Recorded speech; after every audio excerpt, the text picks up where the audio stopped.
And as the minister told you a little while ago, our economy will be US dollars 55.2 billion by the end of the coming financial year. This will mean that our economy will have grown by 37 times. It has increased 37 times in size compared to Uganda's economy of 1986. Therefore, we have done a good job on the three tasks. These tasks should be clear to all of you who get involved in running public affairs. Otherwise, you will make a lot of mistakes. The three tasks are what we called minimum economic recovery. That is what we set out to do in 1987. Minimum economic recovery, number one. Two, expansion of the sectors that had recovered. Those sectors which had recovered, to expand them. And three, diversification from the original narrow spectrum of the colonial times of the 3 C's and 3 T's. You remember I have told you many times about that economy of the colonial times of the 3 C's and the 3 T's. The 3 C's being cotton, coffee, and copper, and the T's being tobacco, tourism, and tea. So therefore, number one, we restored that small economy which had been destroyed. That is what we called the minimum recovery. Secondly, we expanded that small economy. That's why, for instance, you hear that coffee, which was 2 million bags, is now 9 million bags. Tea, which was 23 million kilograms in 1986, is now 60 million kilograms. So, number one, recovery. Number two, expansion. Number three, diversification from the original narrow economy of the 3 C's and 3 T's to many more commercialized products, such as what? Fish. Fish was dying of old age in Lake Victoria here. But now we have something like, at one time we had gone to 22 factories, but now I think we have like 12 factories of fish. Maize was just for roasting on the roadside. People didn't know that maize was money. But now maize, in fact, they used to make a distinction between what they called cash crop and food crop. And food crop was supposed not to be cash crop. So maize was cash crop, was food crop, not cash crop. It is now both. Bananas, milk, that's how my tribe had been left out of the money economy by the colonial people. Milk was just for drinking. and making the Banyankore women very fat. But it was not a source of money. For money, for milk of selling in the towns, it was coming either from abroad or from Kenya, KCC. Beef, cocoa, beans, gold, etc. All these have now been added. So therefore, clearly, minimum recovery, expansion, diversification should be clear to all of you who talk so much about some of these things. Those are the three tasks. But we also added a fourth task, the knowledge economy.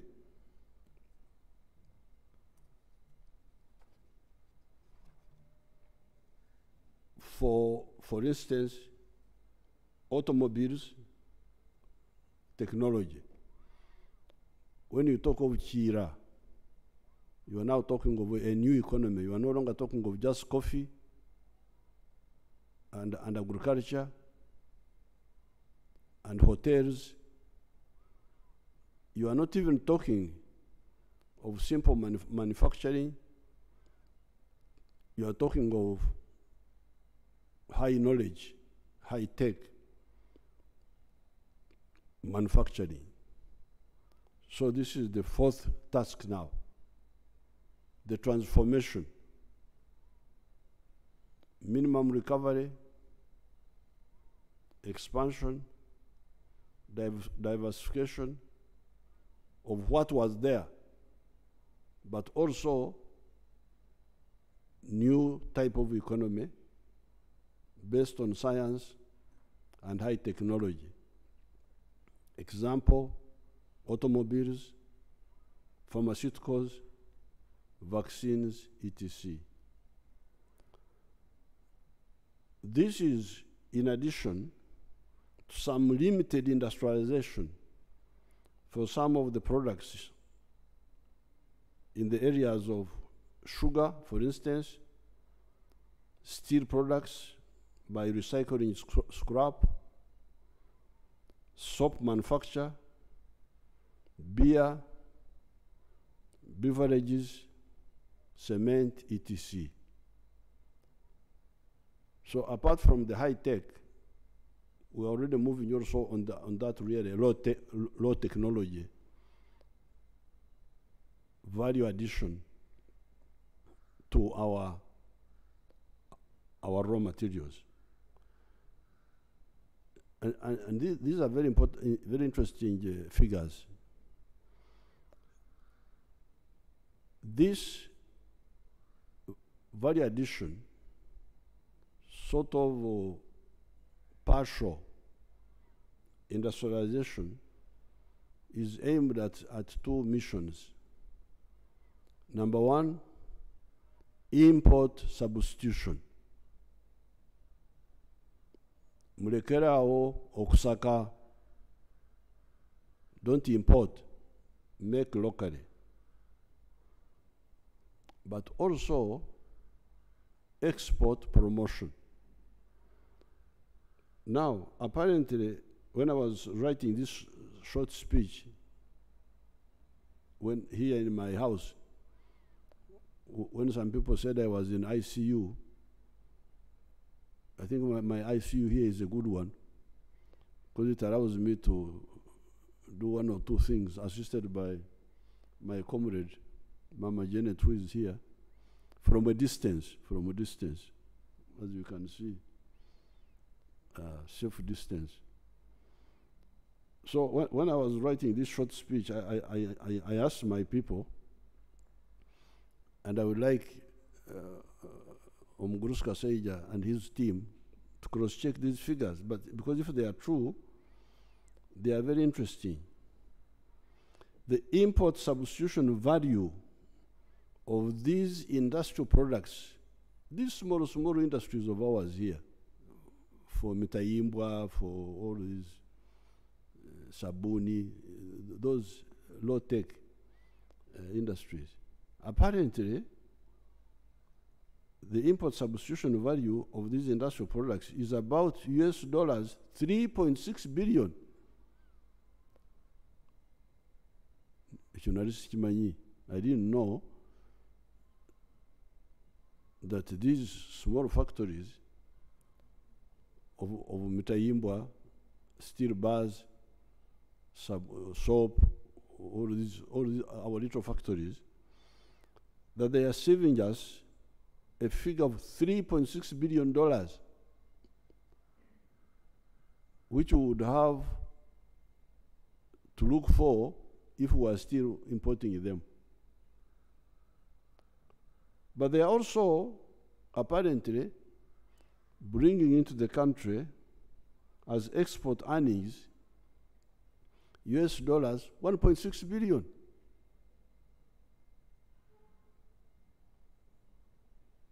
Omukazi omunyankore we yagambira antukahize ngo bere etutu yo bere shagama. There was this munyankore woman who was catching locusts.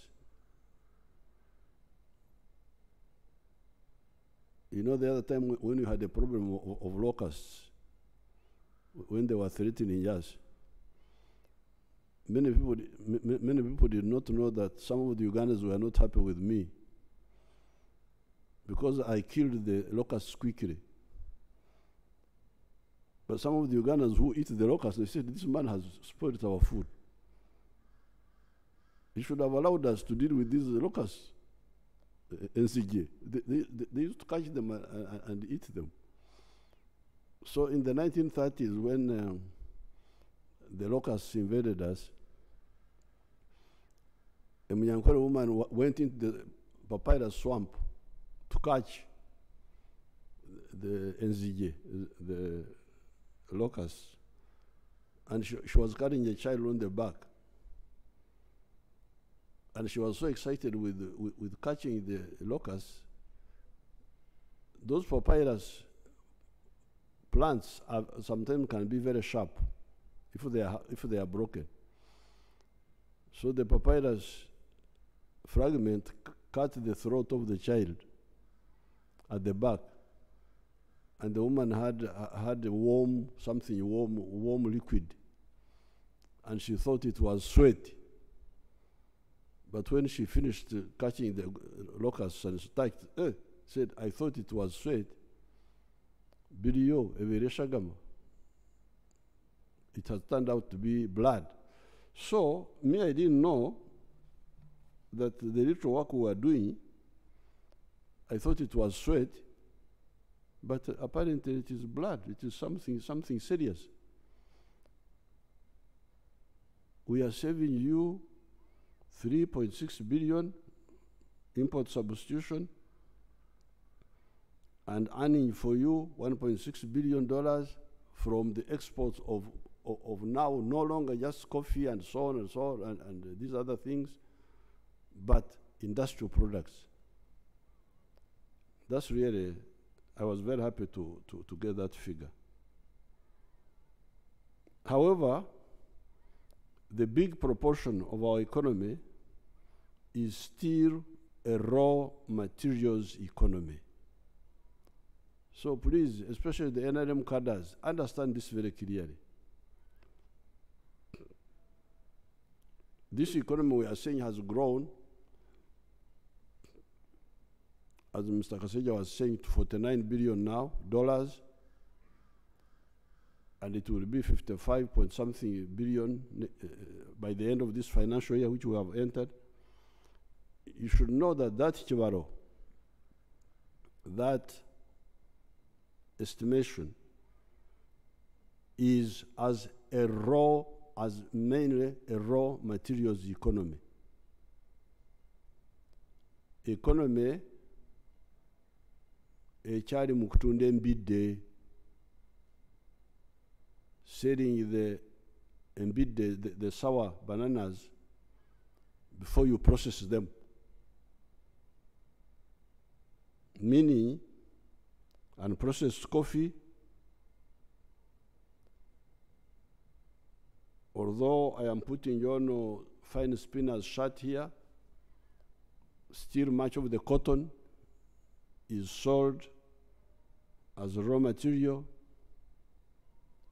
Maize, you can imagine we sell maize, owempeke, maize of grains outside, and then we import animal feeds, you can imagine. Animal feeds are from mainly maize. You sell grains of maize, you import animal feed more expensively. And our poultry farmers are crying for animal feeds, and the other people of the pigs and so on, and even the cattle people. Until recently, we have been importing leather from outside. You can imagine, Amaliba, skins and hides.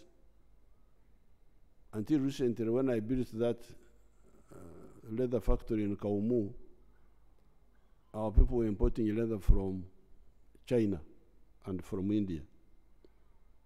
Now, this is where, and I was hearing all of you making speeches there, but I am begging you, all the NRM cadres, this is where history demands collective and cohesive action from the NRM cadres.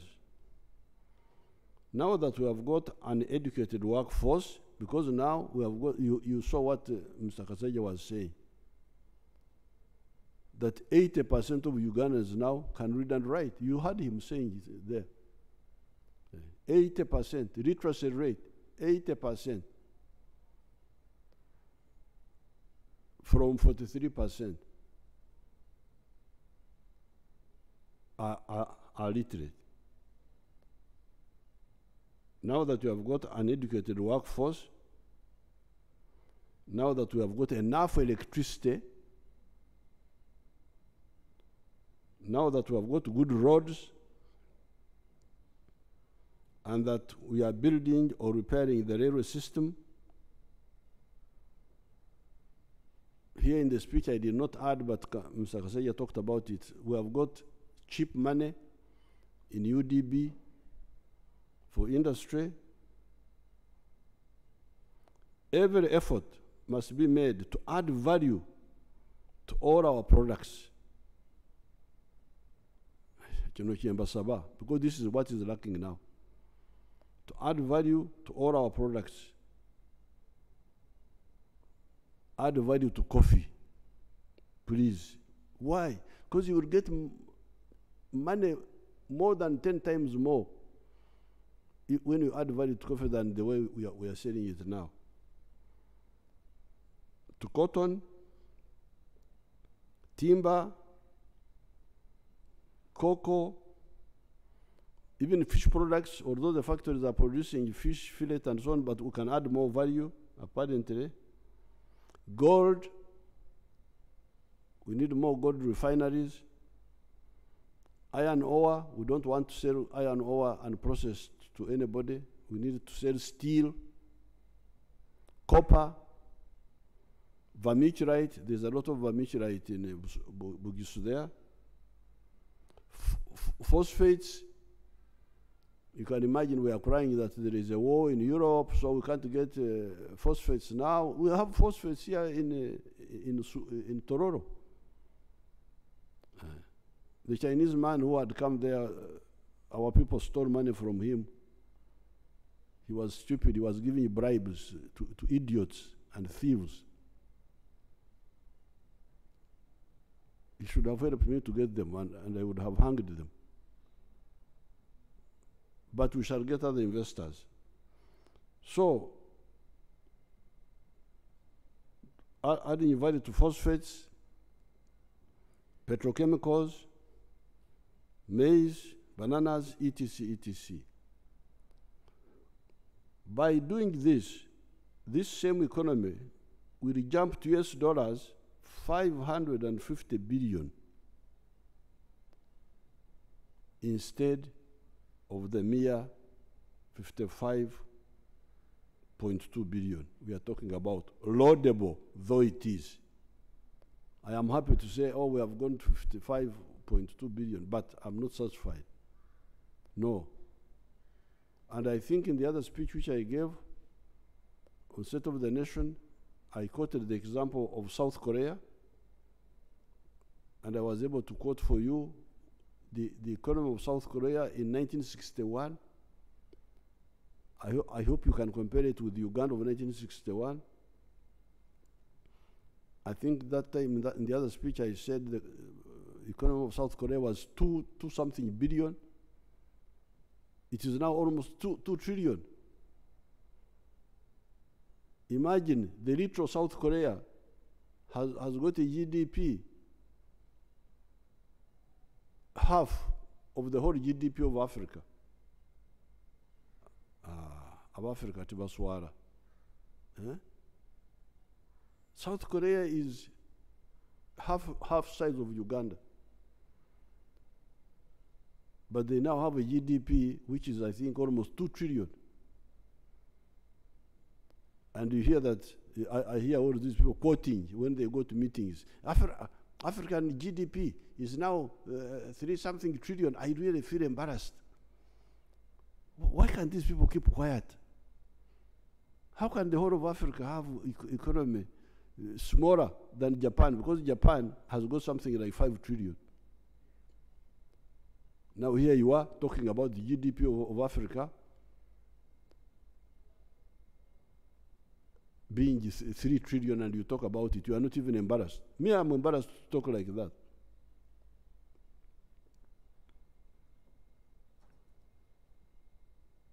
That's what I was telling the NRM MPs in Chankwanzi.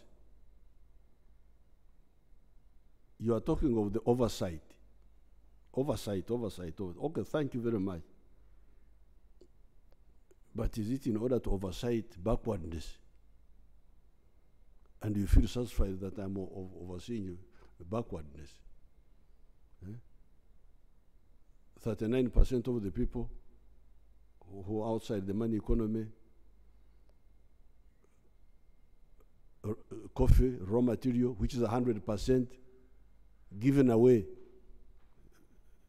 free. We are not, you should talk of transformation. You should be transformation agents. So therefore, for me, I'm insisting. Why do I say that? And I would like anybody to challenge me after this. When I get out from this corona, I will be able to face anybody who wants a challenge. Why do I say this? It is because the 55.2 billion you are talking about dollars we are talking about presupposes only a quantitative expansion of our economy through creating more products. You grow more coffee. That's how you end up. You grow more maize, more raw materials. That's how you end up growing by 6%. The one Mr. Kaseja was talking about. But if instead of just growing coffee beans, if I process a kilo of coffee from bean to powder, instead of earning $2, I earn $40. What is that percentage now? No. I'm not ready to accept that. That slave plan of slavery for Africa. My envisioned economy of US dollars, 550 billion, acknowledges the already achieved goal of quantitative expansion. Grow more coffee, grow more maize, grow more what? Fantastic. But when you add value, what what growth speed are you talking about?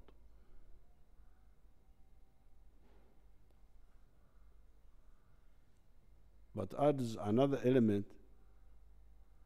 My envisioned economy of the US dollars 550 billion acknowledges the already achieved goal of quantitative expansion, but adds another element of qualitative leap through value addition. This is what I'm talking about. That is not all, however. Remember, there are still 39% of our households that are still spectators instead of being part of the players.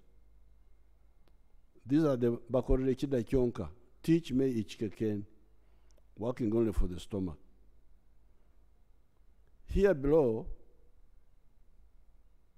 is a report written for me by Major Gaba, one of our army officers, about one of our wealth creators, Nyakana of Rwengaju, near Fort Portal. This army officer wrote for me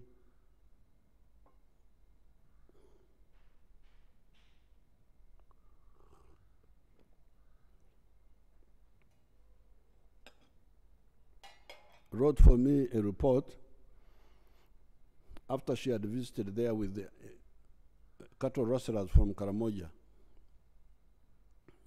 These young cattle rustlers contacted me when I was in Baregi, and I met them and I said, okay, you think stealing cows is good? Let me show you how people who like cows do things. So I took them around to Fort Portal, to different places. Now this Major Gava went with them to Fort Portal and other places. When she came back, she wrote this simple report. The farm, the Nyakana's farm, even today, I think another huge group of cattle rustlers are there. Mr. Nyakana's farm sits on 1.25 acres and does the following economic activities. Number one, zero grazing. It has a total number of 6 cows, out of which 5 are lactating. These 5 cows produce 116 liters of milk per day. A liter of milk in the area ranges between shillings 1,000 and 1,200. Earnings, he sells 100 liters per day and spends 40,000 per day on their feeding. So that is 100 liters times 1,000 shillings, that's 100,000 shillings, minus 40,000 shillings expenditure. So his daily net income from cows is 60,000. This is net now. He has removed the costs. So daily 60,000 times 30 days, 1.8 million a month, times 12 months, 21.6 million from milk on 1 acre, 1.25 acres. Then his other enterprise was poultry, is poultry. He has got 7,500 birds. This is the language, of course, I don't use myself, because I don't call enkoko are not enyonyi. This way of foreigners which you copy. Enyonyi is enyonyi, enkoko is enkoko. You can't say enkoko is enyonyi. You must be mad. You can't be from Africa here. I've even had some people calling cows animals. Animals. I feel like fighting. You cannot call my cows animals. They are cows. Ente is ente. Enyamaishwa is enyamaishwa. So please, deal with your foreigners, but don't bring your confusion to us. But now, she's the one who wrote this. That Nyakana has got 7,500 birds, out of which 4,500 lay eggs. He collects 120 trays of eggs per day and sells each tray at 12,000 shillings. Earnings, 120 trays times 12,000 is 1.44 million per day.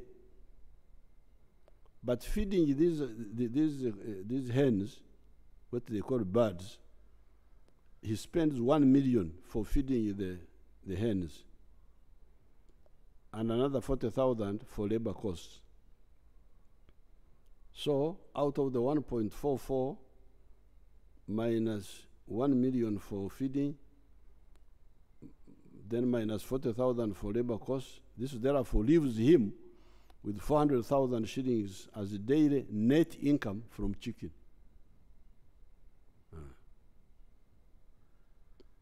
400,000 per day times 30 days is 12 million in a month. 12 million times 12 months is 144 million net. This is somebody in the village.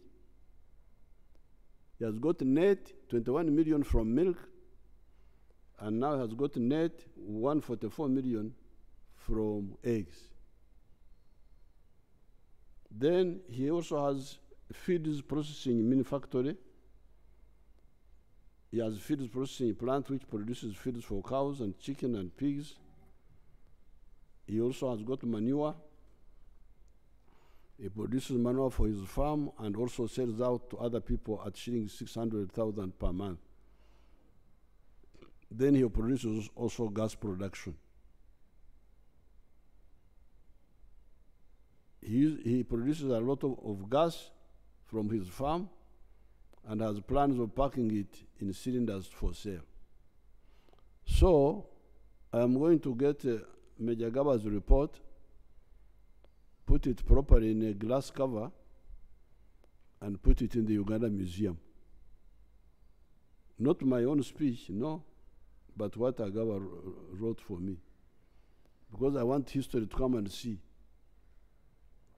what I've been telling you, what you can do from 1.25 acres. Because I'm tired of talking as if I want you to come and clean my house or look after my cows. So I'll put it in the museum. Not my speech as a whole, but this report by Major Gaba, because she wrote it very well. That's how I put it in this speech. Nyakana now employs 15 people on this 1.25 acre farm. Some time ago, I pointed out that if 7 million 1 acre farmers created a mere 10 jobs each, not Nyakana's 15, would create 70 million jobs, more than the population of Uganda.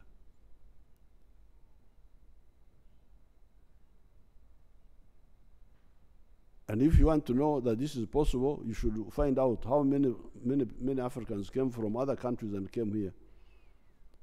Banyarwanda, Barundi, people from South Sudan, from Tanzania. They came because of the few economic activities which were going on during the colonial times. Coffee, cotton, kajo, sugarcane. That's how they came. They came because the internal labor was not enough. The labor within Uganda was not enough. So these Africans from other areas had to come. So even now, if we implement this, we shall have so many jobs that the Ugandans will not be enough. Therefore, no games, please. No games, no delays, no corruption, no aloofness by leaders and officials in the issue of value addition, and no relenting on PDM and Emyoga. Uganda is unstoppable. Some people, when we tell them quietly, politely, they don't seem to get it.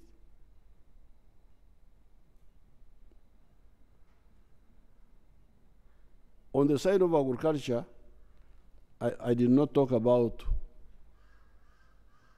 irrigation, solar-powered irrigation, because that one is very, very crucial to be able to stabilize agriculture.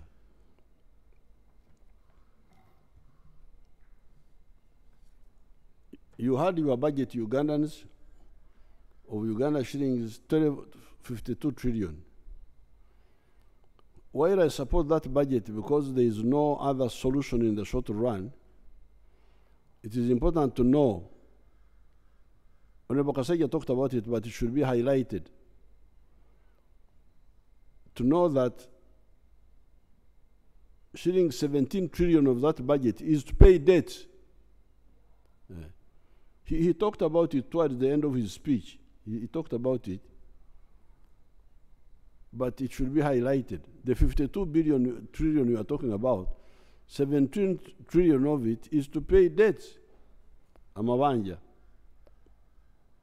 Many of these debts were being pushed by the neo-colonial public servants until recently, when I put down my foot and insisted on approving every loan.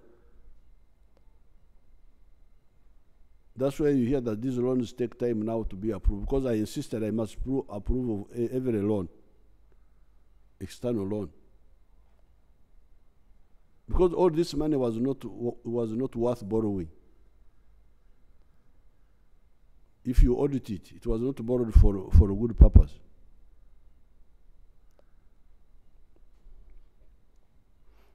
The way forward is that we should borrow less, and I'm glad the minister talked about that, or not to borrow at all. With the discipline, we do not have to borrow at all. URA is also still under collecting taxes. Those URA people, I saw Mr. Msingus there in the TV there, but they are also not doing a good work.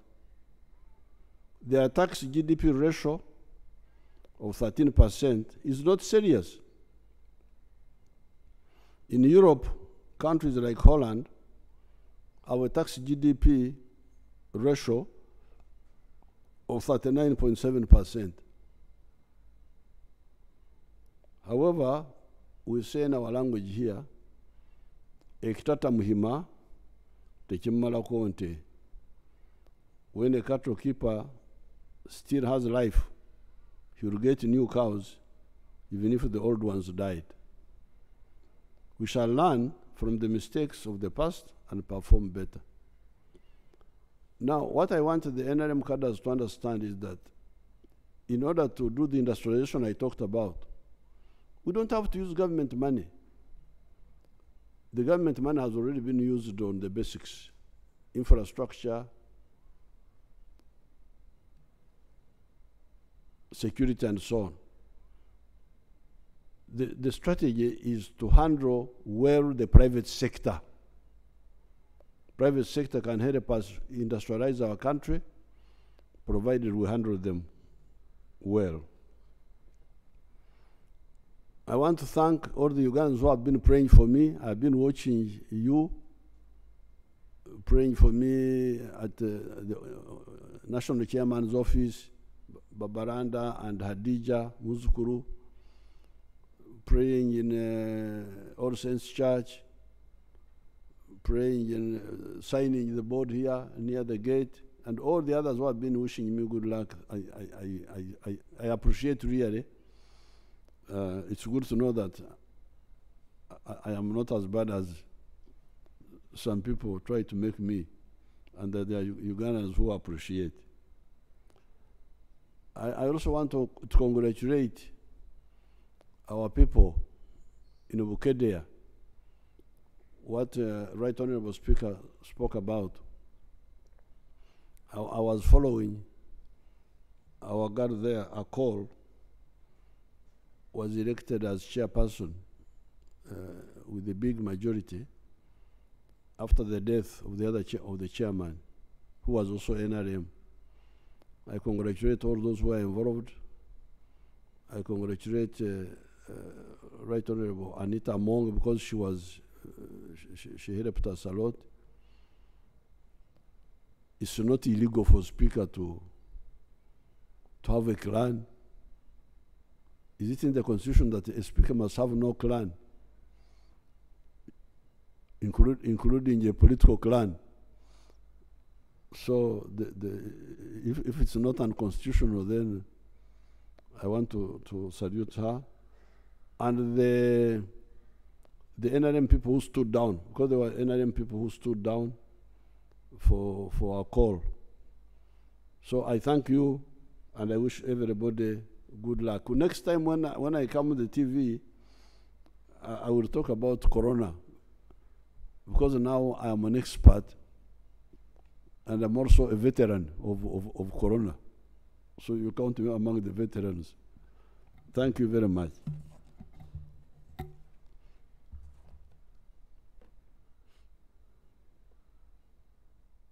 Delivering the budget speech and crowning it, I want to reiterate our commitment as legislature that we will do our work as enshrined in the Constitution and mindful of the money economy. We'll do what all it takes, but mindful of the money economy, and we'll always ensure that there is value for money. We will not allow anything else but value for money for us to increase money in the economy.